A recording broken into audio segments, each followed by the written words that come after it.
Hi there, my name is Alex Sundin, and today I'll be presenting on the meditation trail I installed for my capstone project in the Bachelor of Applied Science in Sustainable Practices program with Cascadia College. My proposed project is the meditation trail, which uses self-guided prompts posted along a natural trail to improve community health and well-being outcomes while also increasing connection with nature. Here are some of my project goals. I hope to install the trail by April 19th to have a full month of data collection. Wanted to analyze the data, which was the survey was created to receive feedback on the trail and gather data on whether it was providing the intended community benefits that I was hoping for, and then also just have a positive impact on the local community. This is a look at my first literature review. Study of nature and mental health using a ecosystem service perspective. They came to 3 consensus statements in this study that evidence suggests, number 1, evidence suggests experiences in nature can improve psychological well-being, and 2, reduce risk factors and burden of some mental illnesses, and then 3, experiences in nature are decreasing in quantity and quality for many people around the globe.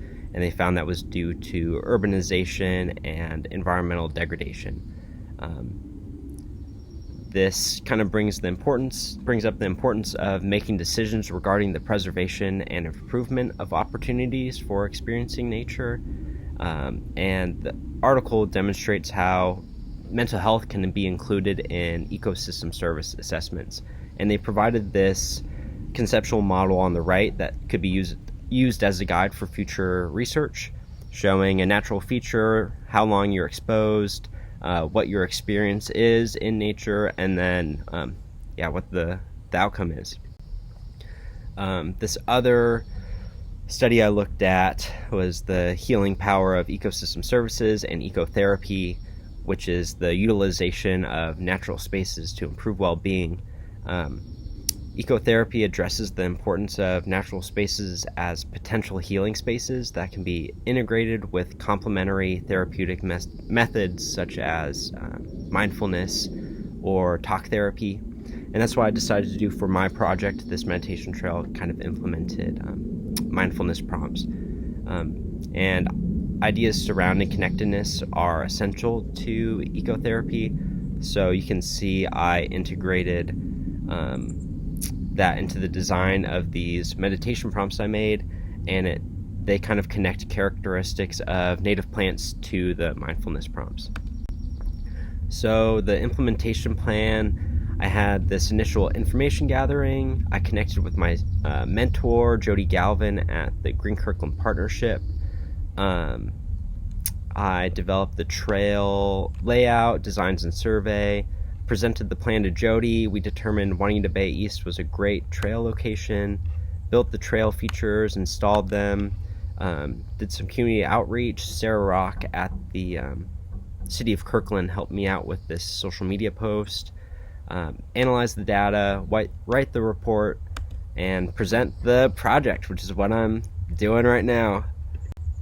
So the tasks completed, I had the background research that was on the health benefits of spending time in nature, and also very similar health benefits that you get from practicing mindfulness. And then also looked at some similar trail installations online. I designed the final trail signs and created the signs, installed them. I installed the trail signs on 12 tree stakes, and then also moved in 2 tree rounds from a fallen nearby big leaf maple for people to sit on, and then promoted the trail on social media. I spent almost 150 hours on this project. Most of that time was spent here in the green, tan, and yellow, which is research, design, and sign creation, and then some of this red was the report writing. But I think more time could have been spent here, the blue. That's communication and outreach, and I think that would have had a disproportionate impact on the success and participation of the trail compared to time, like extra time spent on something else, such as the sign design or something like that. The project cost $231. 100 of that was from Green Kirkland. They covered the cost of the tree stakes, and after I pulled down the trail at the end of the summer, those tree stakes will be going back to them to be able to be reused. My initial budget was like $50, and I kept messing up the signs and had to buy more materials, so that quickly rose up. Here's some of the initial designs from winter quarter, and they were okay, but I figured out I really needed to make sure that they were waterproof enough, so they needed to be laminated, and then I could decoupage them on and make them look nice. So some of the results achieved. Here are some examples of the sign designs. I had to learn Adobe Illustrator for this, and did some Photoshop too. I had these entrance sign with the map and this information sign that had kind of some key terms and instructions and the survey, and then 6 meditative prompt signs, and those each had their own unique native plant that was focused on, and then some directional signs. I created the backing out of 6 10-foot reclaimed cedar decking boards that we just happened to have at my house. We had to plane them and join them with biscuits and glue and cut them to size. I sanded for what I thought was way too long, and then found out when I was adhering them, I could have even sanded more. And then I finally applied some oil and beeswax blend on the back to protect them. And then I installed the signs. The original plan was to have the trail only go one way, and the prompts were going to be numbered, but I decided it would be better if the trail was approachable from either direction. Here's some of those seating areas, and I really like how those turned out, especially this one. And that's kind of utilizing this idea of a sit spot, which is a mindfulness practice to, sit and immerse yourself in nature. Yeah. So even though I didn't get enough responses to my survey for it to be statistically significant, we can look at some of the trends in these responses. I had 50% of respondents felt a reduction or strong reduction in stress. 62.5% of respondents felt an improvement or strong improvement in mood, and then 87.5% of respondents felt an increase or strong increase in connection with nature. And I was really happy with all those, even though that's all just derived from 8 responses. The qualitative responses, I had this free response question I was interested in seeing how people responded to. I wanted them to name a specific aspect of the trail or the experience that they thought was most impactful. And I was looking at if they would name just something specific to nature or something specific to the trail installation itself. And there was actually 43% mentioned just something specific to nature, 29% mentioned something specific to the installation, and 14% mentioned something from the trail and nature. And for this spot, there's a lot of birds there, so a lot of people mentioned the birds or the bird calls. Some people mentioned certain plants or seeing light through the trees, and then some people mentioned just the design of the signs or the focusing on positive characteristics of nature. I also had another open-ended question about what has changed about their mental or emotional state, and many respondents said they felt calmer and more relaxed, lessened anxiety and frustration, and more appreciative of nature. So I was really happy with all those responses. Resilience and sustainability contributions. This is all pretty local. Relating to the Stockholm resilience principles, it maintains diversity by providing another way to value diverse ecosystems for their importance to our well-being. It maintains redundancy in knowledge systems by providing an alternative treatment method for mental health concerns that can complement traditional treatment methods. The trail manages connectivity by promoting protection and integration of green space corridors in urban areas, also increasing human connectivity to nature. And then I'm kind of blocking this, but it encourages learning. It provides an educational experience for community members to kind of suspend their judgment and engage with nature in a way that may be new for them or that they may have not wanted to try before. Related to the Sustainable Development Goals, Goal 3 aims to ensure healthy lives and promote well-being for all at all ages. The trail promotes the improved mental health and well-being target goal within good health and well-being. Goal 11 aims to make cities and human settlements inclusive, safe, resilient, and sustainable. The trail supports the universal access to safe, inclusive, and accessible green and public spaces target goal, and then also life on land to protect, restore, and promote sustainable use of terrestrial ecosystems. The trail supports the goal of integrating ecosystem and biodiversity values into local planning and development processes. Reflecting on this project, some of my projects, one of my main ones was time management.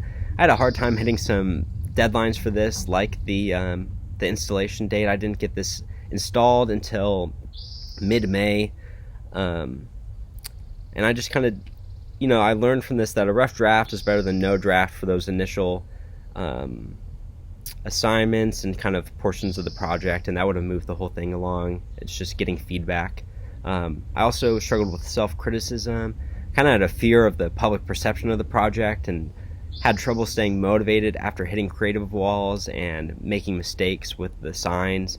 And I just had to come to understand that, it's not going to be perfect, even if I had even more time to put into it. And I also had trouble communicating when things weren't progressing or going as planned. Collaboration and communication really does make projects easier to accomplish and make them better. Directly on the project, like I said, I should have started earlier. The late installation didn't allow for enough time to collect enough responses for statistically significant results. Projects really do need time for ideas and progress to come naturally. Also, the location choice and poor outreach kind of limited participation earlier, and more effort to generate awareness and excitement around the project could have helped with that. And then also sign creation mishaps. I had printing issues, laminating issues, trimming issues, adhering issues, and then spelling issues, adaptability. I posted this on Nextdoor, the neighborhood app, all excited and to get people out there, and then the first comment was, "Great, check your spelling on adaptability." So I had to go and fix that sign.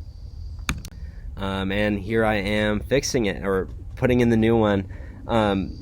Discussing this capstone project, it made me realize project management really does take dedication. It took a lot of time and effort to complete this project, and I always had ideas flowing through my brain, and I had to learn how to write them down and set them aside for actual dedicated work time.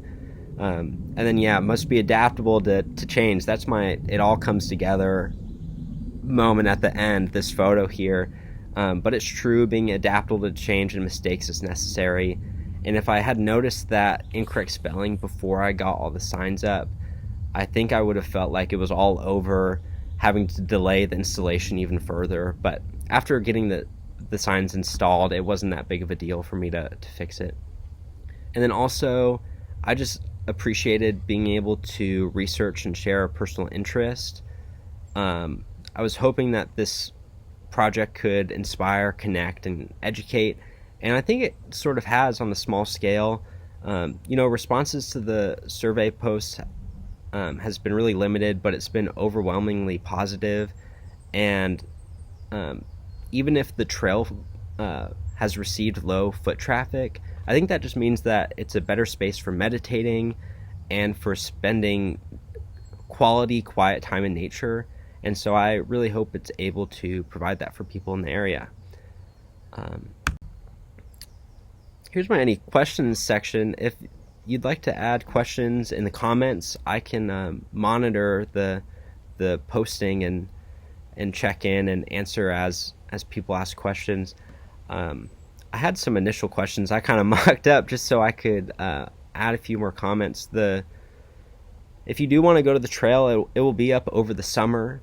The trail will be up. I'm assuming until the start of September.